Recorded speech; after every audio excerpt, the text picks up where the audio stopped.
When someone suffers a loss, just be there for them.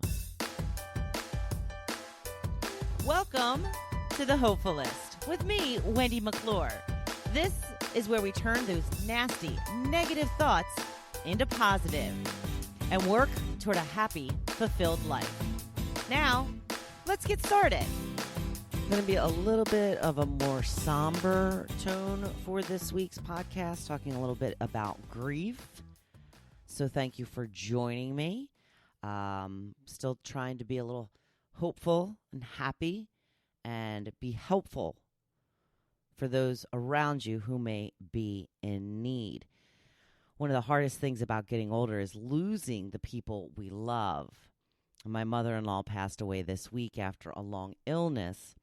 It's strange how even though it's something you expect and are preparing yourself for, it's still such a shock when it happens.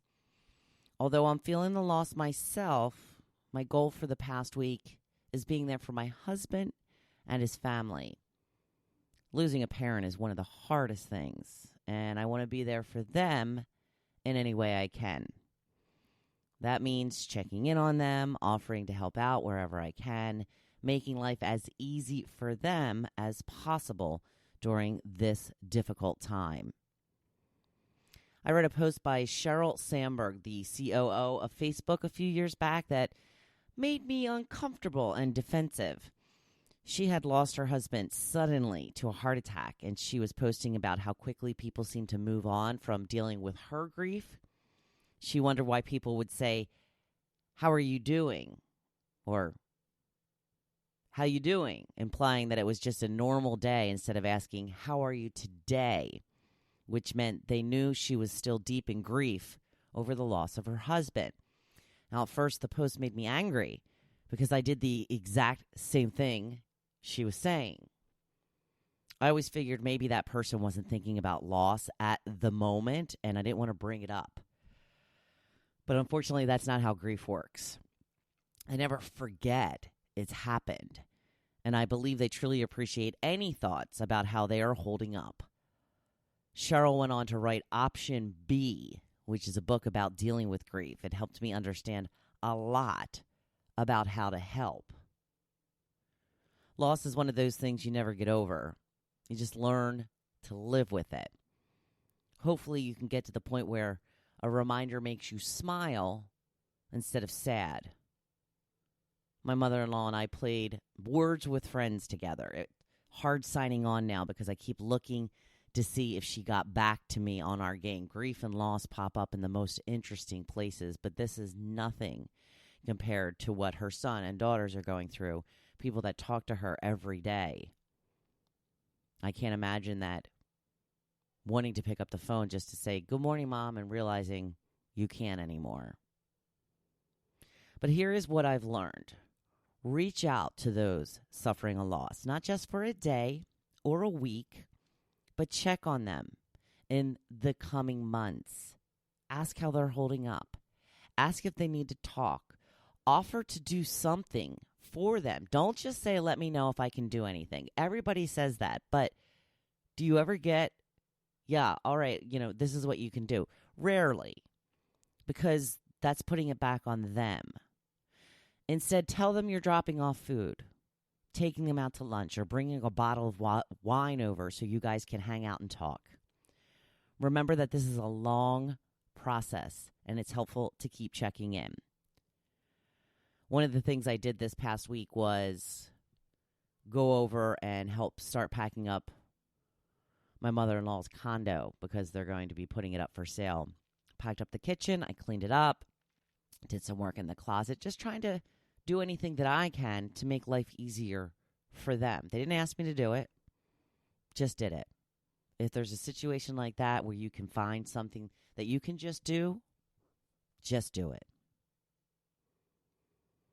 Don't pretend life will return to normal after the services for the people who suffer the loss of a family member, because it doesn't. Deirdre Sullivan wrote an article for NPR in 2005 called "Always Go to the Funeral." She talks about how her father made her go to a funeral for a former teacher when she was 15 to pay her respects. She talked about how uncomfortable she was in the moment, But 20 years later, the woman's parents still remember her name and say hello with a big smile. It's these weird, awkward moments for us that mean the world to the grieving. She goes on to write, always go to the funeral means that I have to do the right thing when I really, really don't feel like it. I have to remind myself of it when I could make some small gesture, but I don't really have to, and I definitely don't want to. I'm talking about those things that represent only inconvenience to me, but the world to the other guy. You know, the painfully under-attended birthday party, the hospital visit during happy hour, the Shiva calls for one of my ex's uncles.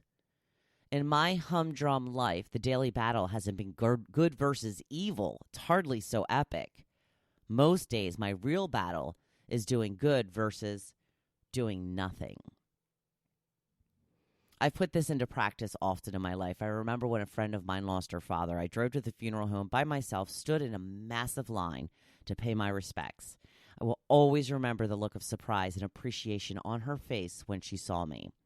It's the right thing to do, and it makes you feel good too.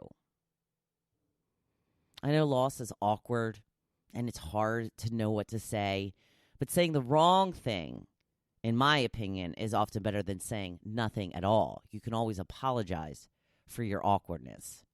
Let people know that you're thinking about them. Let them know you understand they are still grieving long after the funeral is over. Just be there for them in any way you possibly can be. I think another thing that might be helpful is, when somebody suffers a loss, there's massive amounts of food that comes in, casserole after casserole after casserole. Maybe wait a couple weeks. Wait a month. And just show up with a casserole. Hey, thought you might like dinner tonight. You'll have to take one of those casseroles out of the freezer. A fresh one for you now, hot and bubbly. It's the little things like that mean so much. Thank you for tuning in this week. If you think this episode would be helpful to someone you know, please share it with them. Keep your loved ones close and make sure they know how you feel about them. I hope you have a great week. And of course, be badass. I'm here cheering you on. Thank you for listening to The Hopefulist. Now, don't you feel good? Make sure you come back next week. See you then.